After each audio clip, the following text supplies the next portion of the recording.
Welcome to PE Value Drivers, conversations about driving value in private equity. Today, I'm joined by Bob Renner, Senior Operating Partner at Inverness Graham.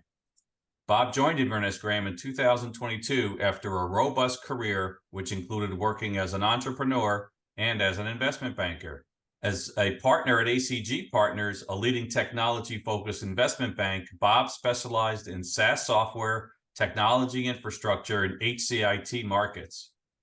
As the former CEO and president of Liaison Technologies, a company which he founded and grew to become a leading data management and integration solutions provider with over 500 employees worldwide, Bob completed and fully integrated 11 buy-side transactions, and in 2018, he guided the company to its successful $310 million exit to Canada's largest software company, OpenText.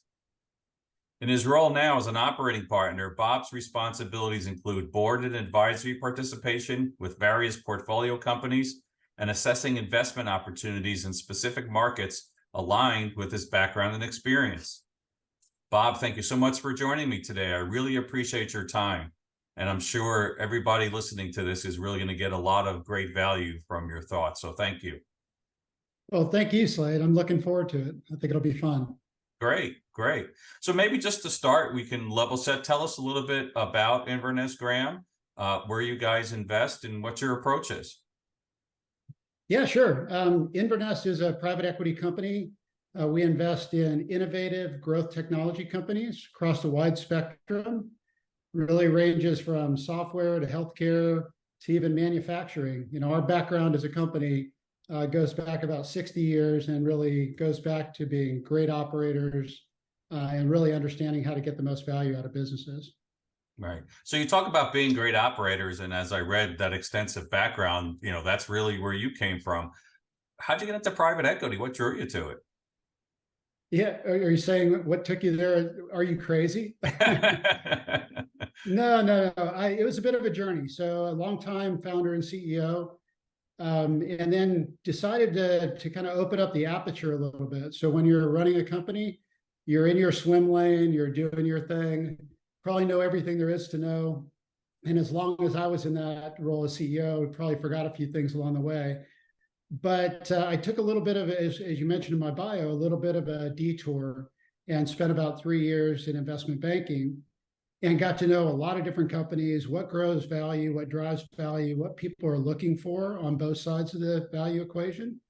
And that was a good foundation to then springboard into private equity.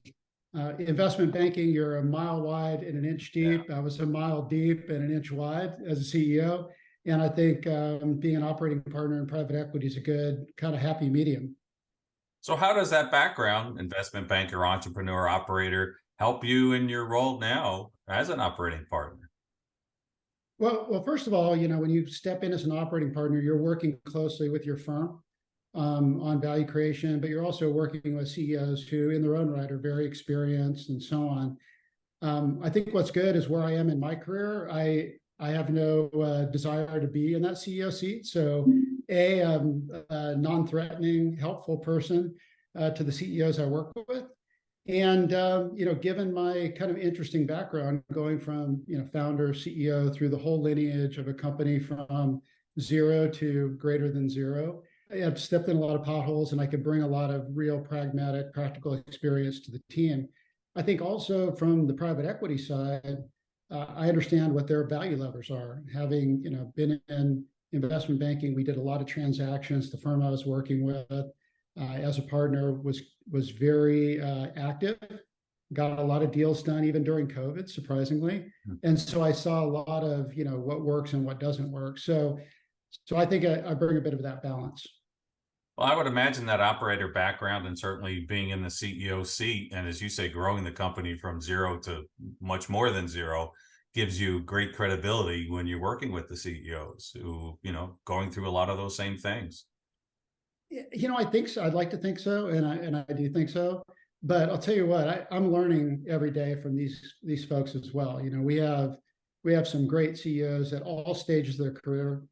Some I could be a mentor. Some they have you know, as much experience or more than I do. Maybe it was in a different area, different category. So Yeah, I think it's a bi-directional thing. One is, when you're CEO, you have no equivalent in your organization, right? There's no one that you can use as a sounding board without, having some trepidation on how you're going to be perceived.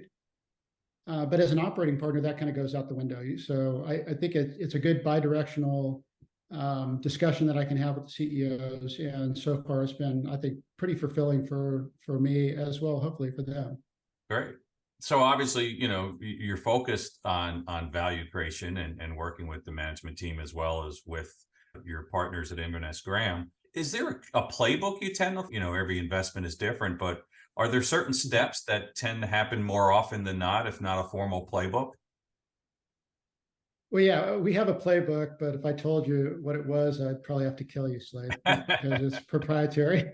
But no, there's steps that every private equity firm goes through, and a lot of what they bring to these companies are vast experience, having seen things before that they haven't seen. We work with a lot of founders, and so those founders have historically been constrained, both from the money they could put to work, the resources they could bring to bear. And so what we can do is get in there and help them unlock what the nascent value that they knew that was there all along, right? But when it's your own money and you're funding your own business, there are some limitations. So it depends on the origin of the company, and it depends on what stage they're in on how we can help. But I like to think that we bring some value all the way along the continuum, from founder-led business that needs to be professionalized and getting that kind of company ready for the next stage of growth, or companies that are in a growth mode that just need an accelerant, right? How do you accelerate sales and marketing? How do you get your organization to embrace adding more people and bringing in a creative M&A? That's something that companies may not be prepared for, and we've seen that before.